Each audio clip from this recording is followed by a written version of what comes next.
Yang kedua, kita ada emergency blanket. Kegunaan ini untuk memanaskan badan.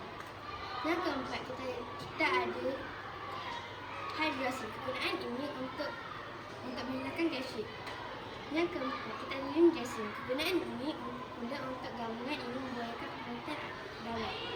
Seterusnya, saya akan membuat rawatan luka di telapak tangan. Mula-mula saya akan melipat dua dan meletak tangan yang dan puncak ini harus di sini dan kiri harus membawa kanan yang bawah dan yang kanan membawa yang bawah dan ikat tangan sikit dan kita harus mensilangkan tali dan kita harus ikatan buku sila.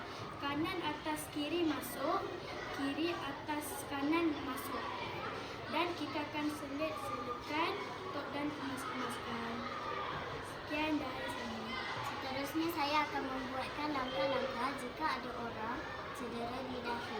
Mula-mula kita akan dari puncak ini ke bawah dan ke bawah lagi sampai hingga sama dengan kepala penyakit itu.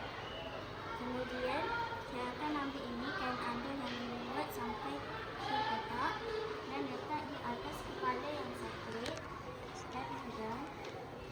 Selepas itu saya akan letakkan di sini dan saya akan membuat ikatan buku sini.